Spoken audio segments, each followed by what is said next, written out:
cemetery groundskeeper was baffled by a massive flock of crows relentlessly pecking at a single unmarked grave. But when he finally dug up the earth to see what they were after, he didn't find a pest. He uncovered a dark secret that forced him to call 911 immediately. Drop a comment with where you're watching from today, and don't forget to subscribe to see what's coming up next. The soil in the old quarter had a specific weight to it, a distinct heaviness that Thomas Walker had come to recognize over 40 years of stewardship. But the earth beneath the ancient oaks felt wrong long before he even placed his boot on the shovel's blade. Thomas stood perfectly still, his breath misting faintly in the crisp morning air of late October. At 68, he was as much a fixture of the Oak Hill Cemetery as the granite obelisks and weeping willows that dotted the landscape. He wore the same uniform he had worn for decades, a set of durable, dark green coveralls that protected his clothes from the mud and grass stains inherent to his trade. His hair, once a thick brown, was now a receding tide of silver, cropped close to a scalp that had seen too much sun and too many winters. He was a man of silence in a place dedicated to it, but today the silence had been shattered. It started with the sound. Not the gentle rustle of leaves or the distant hum of traffic from the highway 3 miles away, but a cacophony that grated against the nerves, a harsh, rhythmic cawing that seemed to vibrate in the teeth. Thomas squinted, his eyes scanning the horizon of the western ridge, the section of the cemetery that dated back to the late 19th century. This was the Old Quarter, a place where the graves were sinking slowly into the loam, the inscriptions worn smooth by wind and rain. Visitors were rare here. The families of those buried beneath these stones had long since joined them in the earth or moved away generations ago. It was usually the quietest part of his domain, but not today. Hovering above a specific patch of ground, a murder of crows circled like black ash caught in a whirlwind. There were hundreds of them.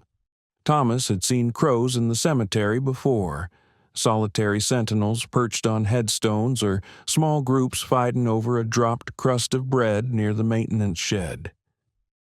He had never seen an army like this.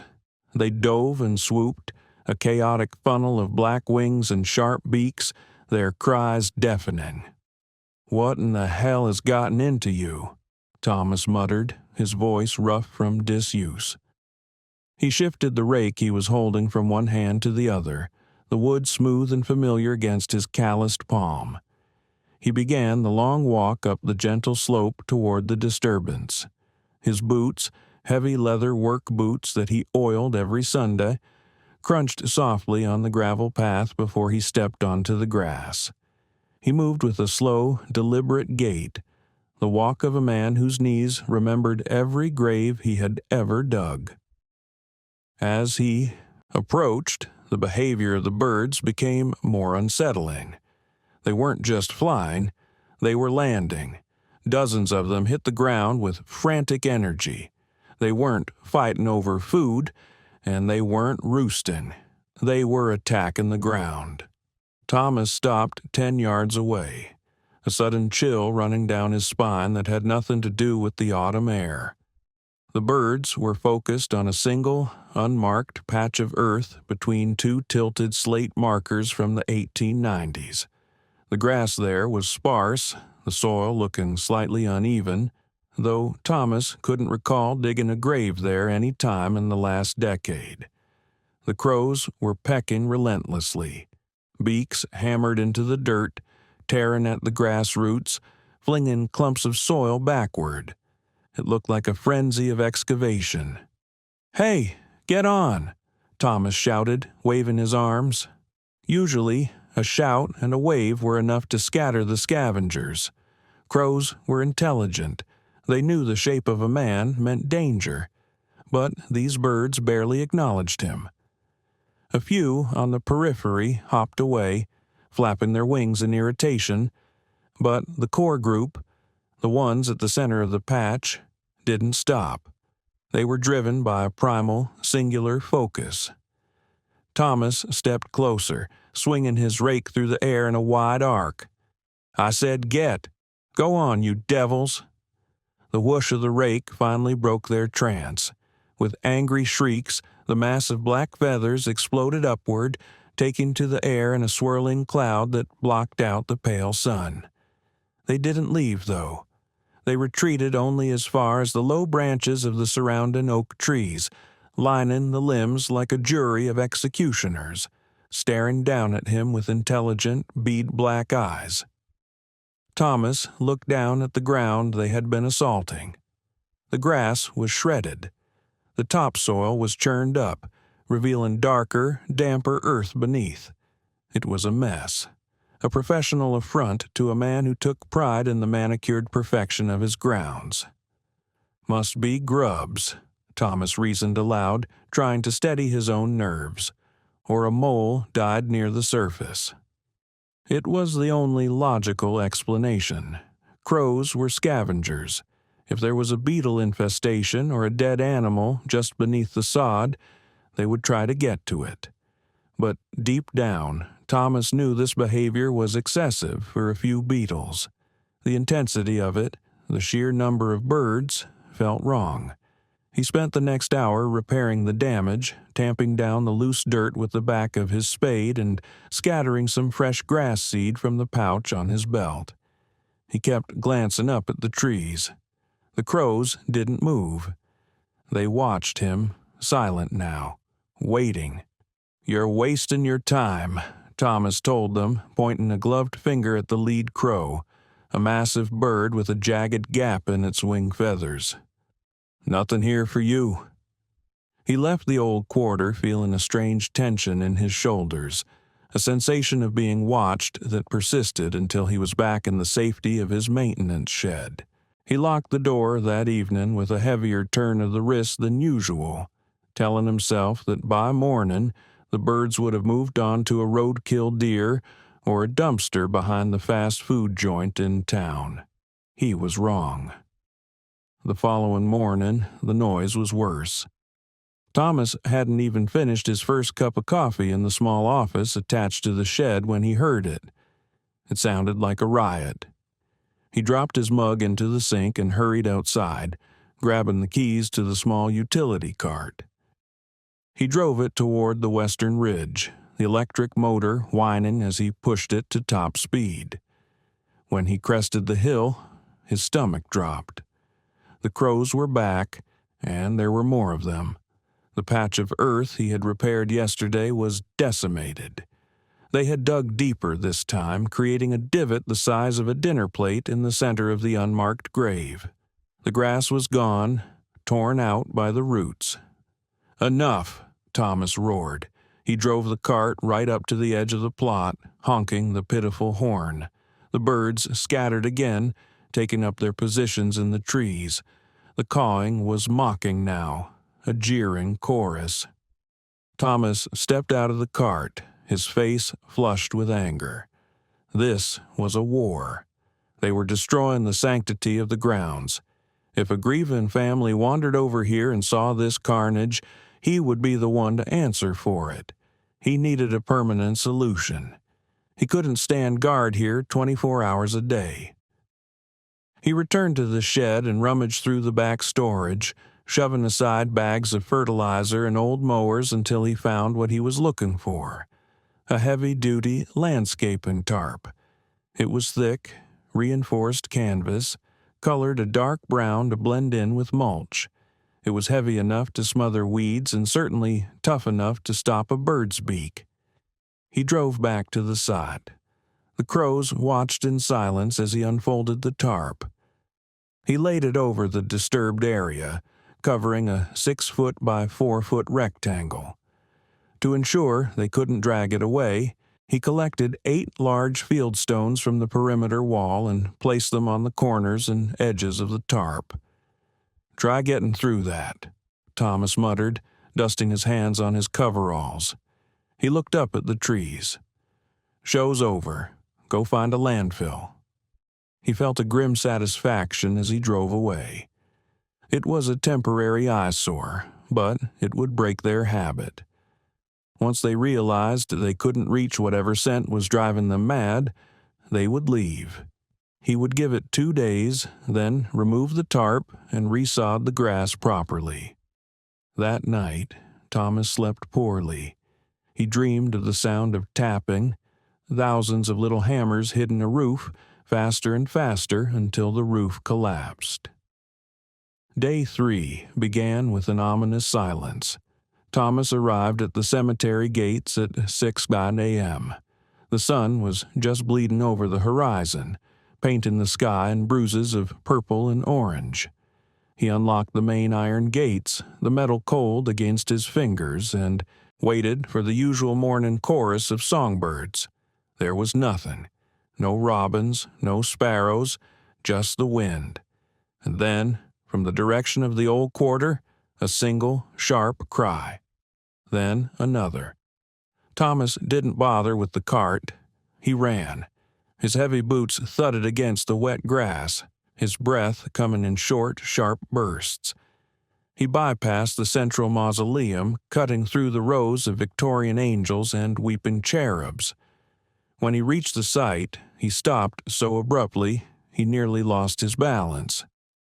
The heavy-duty tarp, the canvas he had struggled to fold because of its thickness, was shredded.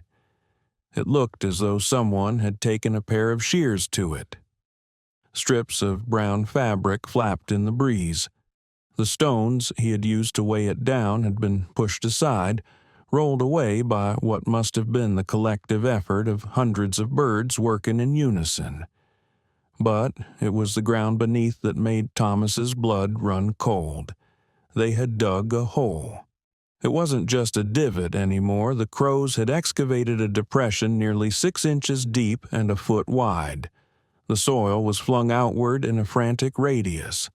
Thomas walked forward slowly, his heart hammering against his ribs.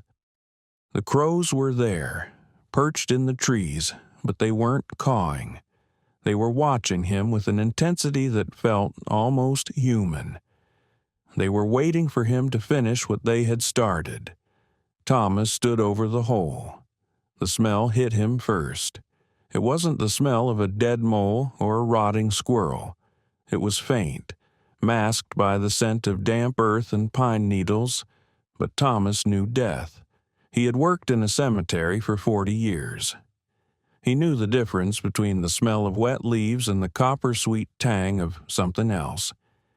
He looked at the soil. It was loose. Too loose. In the natural world, soil that hasn't been touched for decades becomes compacted, hard as concrete. To dig a grave in the old quarter usually required a pickaxe to break the first layer. But the dirt the crows had displaced looked soft, dark, and mixed.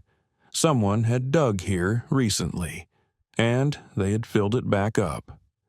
Thomas looked around. The cemetery was empty. The morning mist still clung to the hollows. He was alone. "All right," he whispered, though he wasn't sure who he was speaking to. "All right." He turned and walked back to his cart. He didn't get the rake this time. He reached into the back and pulled out his favorite shovel, a long-handled spade with a sharpened steel blade that he kept filed to a razor's edge. He returned to the unmarked grave. He stepped over the shredded remains of the tarp. He planted his feet wide, just as he did when opening a fresh plot. He looked up at the crows one last time. "You better be right," he said. Thomas drove the shovel into the earth. It went in easily, too easily. The resistance was wrong. The soil had been turned, churned, and replaced without the careful packing that a professional would do. He lifted a scoop of dirt and tossed it aside. He dug again, and again. The rhythm took over, the muscle memory of 40 years overriding the shaking in his hands. He was about 2 feet down, sweating despite the chill, when the sound of the dig changed. Thump. It wasn't the metallic clink of striking a stone. It wasn't the wet slap of clay. It was a dull, soft thud. Thomas froze. He held the shovel handle with a grip so tight his knuckles turned white. He slowly lowered the tool, scraping the tip gently across the bottom of the hole. It snagged on something. Fabric. Thomas pulled the shovel out and knelt in the dirt. He disregarded the stains on the knees of his green coveralls. He reached down into the hole with his gloved hands. The earth was cold, but the object beneath his fingers felt different. He brushed away the loose clods of dirt. Revealed in the bottom of the shallow pit was a bundle. It was wrapped in a piece of linen, something that might have once been a tablecloth or a napkin, now stained a dark, rusty brown. The fabric was stiff with dried fluid. The smell was stronger now. It was unmistakable.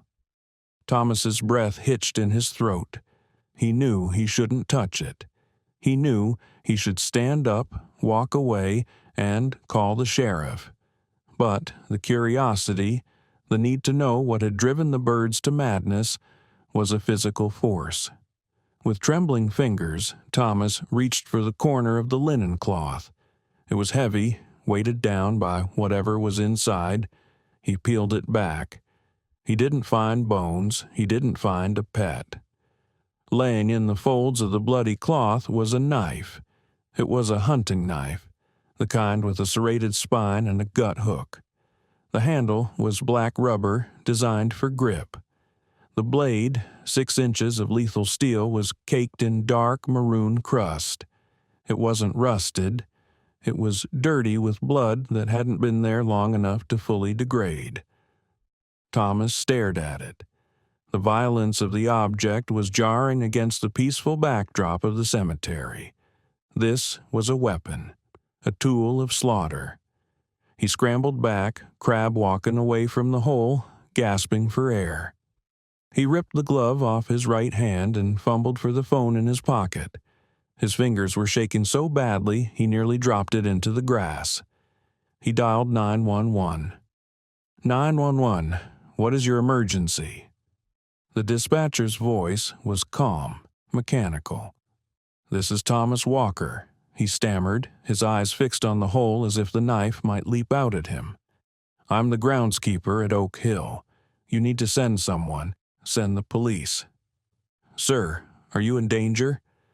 I found something, Thomas said, his voice dropping to a whisper. The crows. They found it first. There's a knife, covered in blood, buried in a grave that ain't a grave. The transformation of Oak Hill from a sanctuary to a crime scene took less than 30 minutes. Thomas stood near his cart, clutching a styrofoam cup of water a paramedic had given him, though he wasn't injured. He watched as the quiet morning was dissected by the squawk of radios and the flash of blue lights. Yellow tape, garish and bright, was strung between the ancient oak trees, cordoning off the old quarter. Detective Miller, a man Thomas knew from town, a heavy-set guy who usually coached the Little League team, walked over. He looked grim. He wasn't wearing his uniform. He was in a cheap suit that looked uncomfortable. Thomas. Miller nodded, flipping a small notebook open. Detective, Thomas replied. He felt small, like he was in trouble for digging where he shouldn't have. You did the right thing calling us, Miller said, glancing back at the forensic technicians who were photographing the hole. Can you walk me through it again? You said the birds showed you? Thomas recounted the story, the gathering, the noise, the tarp, the shredding. He felt foolish saying it out loud. It sounded like a ghost story, but Miller didn't laugh. He wrote everything down. Animals know, Miller said quietly. Crows, especially. They can smell decomposition gases that we can't. If there was blood on that cloth, to them, it's a dinner bell. Is it connected? Thomas asked. He didn't need to specify what he meant. The whole town had been on edge for 2 days. Miller sighed, rubbing his temples. "We won't know for sure until the lab runs the DNA. But between you and me, a young man, barely 20, was stabbed 3 blocks from the town square on Tuesday night. No weapon found. The killer vanished." Thomas looked toward the hole. "Tuesday. That's the night before the birds started." "Exactly," Miller said. "Killer panics. Needs to ditch the weapon. He runs. Where does he go? The darkest, quietest place in town. He jumps your back fence, digs a shallow hole in the overgrown section, thinks he's safe." "He didn't count on the groundskeeper," Thomas said, a sudden flare of pride cutting through his fear. "He didn't count on the crows," Miller corrected, though not unkindly. "But you're the one who listened to them." The forensic team lifted the knife out of the hole. Even from this distance, Thomas could see the glint of the steel in the sun. It was an ugly thing. "We're going to need to search the area," Miller said. "Footprints, fibers. We need to know how he got in and out. Do you have cameras back here?" Thomas shook his head. "Only at the main gate and the office, the old quarter. Nobody comes back here at night. It's just the dead." Miller grimaced. "That makes it harder. We have the weapon, which is huge, but without a print or a witness, defense attorneys will tear it apart. They'll say anyone could have buried it." Thomas frowned. He looked at the ground, at the mud on his own boots. He had to come in somewhere. If he came over the back fence... Thomas trailed off. His mind was racing, replaying the last 48 hours. He was a creature of habit, and, because of that, he noticed when the pattern broke. "What is it?" Miller asked, catching the shift in Thomas's expression. 2 nights ago, Thomas said slowly. "Tuesday. I was locking up late. I had to fix a sprinkler head in the north garden. It was maybe 10:30. Did you see someone?" "No," Thomas said. "But I saw a car, parked by the service gate on the access road. It's a dirt road, Detective. Nobody parks there unless they're dumping trash or sneaking in." Miller finished. "What kind of car?" "Blue," Thomas said, closing his eyes to visualize it. "Dark blue. Older model. Sedan. Maybe a Honda or a Toyota. One of the taillights was taped over with that red repair tape." Miller was writing furiously now. "Did you see a plate?" "No," Thomas said, "but it had rained that afternoon. The mud on that access road is thick clay. If he parked there..." "The tire tracks might still be there," Miller said, his eyes widening. "And," Thomas added, looking down at his own boots, "if he walked from that gate to this grave, he walked through the marshy patch near the drainage ditch. That mud, it has a high lime content. We treat it specifically for the hydrangeas. It stains everything yellow-gray." Miller looked at Thomas with a newfound respect. "Show me the gate." The investigation moved with renewed speed. Thomas led the detective to the rear service gate, a rusted chain-link entrance that was rarely used. Sure enough, in the dried mud of the shoulder, there were distinct tire impressions. "Good tread," Miller observed, squatting down to take a picture with his phone before the tech team arrived. "Michelin. Look at the wear pattern on the left side. Uneven alignment." Thomas stood back, watching the professionals work. He felt a strange possessiveness over the evidence. This was his ground, his mud. The killer had trespassed, violated the sanctuary, and now the land itself was testifying against him. "We'll get a cast of these," Miller said, standing up, "and we'll check the soil composition near the grave against any shoes we find in the suspect's possession. If we find that car, Thomas, we got him." But as the afternoon wore on, the adrenaline faded, replaced by a creeping unease. The police finished their work at the grave. They took the knife, the cloth, and the soil samples. They took casts of the tire tracks. By 4:00 p.m., the yellow tape was gone, leaving only the scar in the earth as proof that anything had happened. Thomas remained. He couldn't leave yet. He needed to fix the grave. He retrieved his shovel and a bag of topsoil. He worked quietly, filling the hole the crows and the killer had made. He tamped the dirt down gently. He fetched a square of fresh sod from the nursery pile and laid it over the wound in the earth, blending the edges so that, in a week, no one would know the difference. "Rest now," he whispered to the unseen occupant of the unmarked grave, some forgotten soul from the 1890s who had played unwilling host to a murder weapon. As the sun began to set, casting long, skeletal shadows across the grass, Thomas headed back to the shed. The cemetery was closing. He needed to lock the gates. He was parking the cart when he saw it. Through the gaps in the tall hedge that separated the cemetery from the public road, a car was moving slowly. It was creeping along, its headlights off despite the gathering dusk. It was a dark blue sedan. Thomas froze. He watched through the foliage.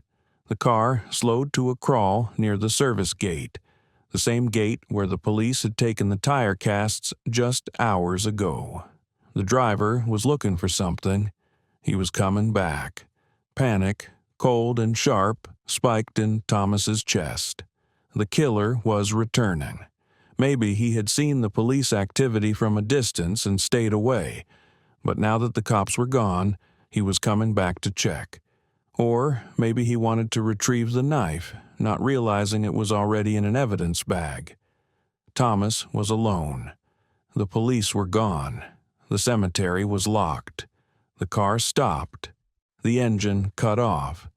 Thomas realized he had a choice. He could hide in the shed and call 911 again. That was the smart thing to do. He was 68 years old. He wasn't a hero. But then he looked at the shovel in his hand. He looked at the green coveralls that marked him as the guardian of this place. If the killer entered the grounds, he would trample more graves, disturb more peace. Thomas quietly pulled his phone out and texted Detective Miller. "He's back. Service gate, blue car."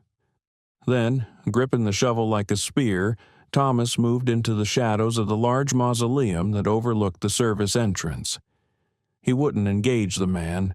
He wasn't stupid, but he would be the eyes in the dark. A figure climbed out of the car. He was young, nervous, wearing a hoodie pulled up tight. He scrambled up the embankment and hopped the fence with a frantic athleticism. He landed in the cemetery mud. Thomas watched from behind the marble column of the crypt. The man was walking fast, heading straight for the old quarter. He was heading for the grave.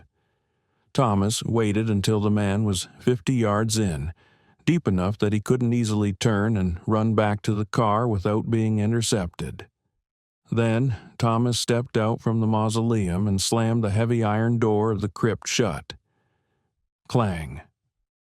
The sound echoed like a gunshot in the silent cemetery. The intruder spun around, terrified.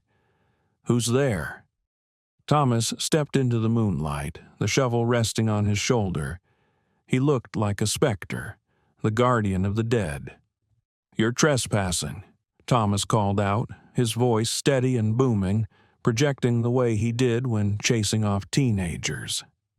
"And the police are 3 minutes away." The man panicked. He bolted, not toward the grave, but toward the woods on the east side, away from his car. He was trapped. Sirens wailed in the distance, growing louder by the second.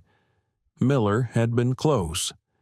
Thomas watched the man run, slipping on the wet grass, stumbling over the headstones. He didn't chase him. He didn't need to. The layout of the cemetery was a maze to outsiders, full of cul-de-sacs and high walls. The man was running straight into the corner enclosed by the 10-foot brick wall of the old monastery. Blue and red lights swept across the tombstones. Police cruisers skidded to a halt at the service gate. "Over there," Thomas pointed with his shovel as the officers swarmed through the fence. "By the monastery wall." It was over in minutes. The suspect, exhausted and covered in the specific yellow-gray mud of the Oak Hill drainage ditch, surrendered without a fight. 2 weeks later, the morning air was crisp and cold, signaling the arrival of true winter. Thomas walked through the old quarter. The leaves had fallen, creating a rust-colored blanket over the ground. He reached the spot where the unmarked grave lay. The sod had taken root. The grass was knitting together, green and healthy. The scar was healing. Thomas stood there for a long moment. He reached into his pocket and pulled out a handful of peanuts, the unsalted kind. He scattered them on the ground, not on the grave, but on the flat stone of a nearby wall. "Breakfast," he said softly. Above him, in the branches of the ancient oak, a single crow watched. It tilted its head, its black eye reflecting the morning sun. It didn't caw, it didn't dive, it simply watched, a silent acknowledgment between the two keepers of the grounds. Thomas tipped his cap to the bird. "Good work," he said. He turned and walked back down the hill, his boots crunching on the gravel, the rhythm of his day beginning again. He had hedges to trim, leaves to rake, and silence to maintain. The dead were resting easy again, and Thomas Walker was on watch.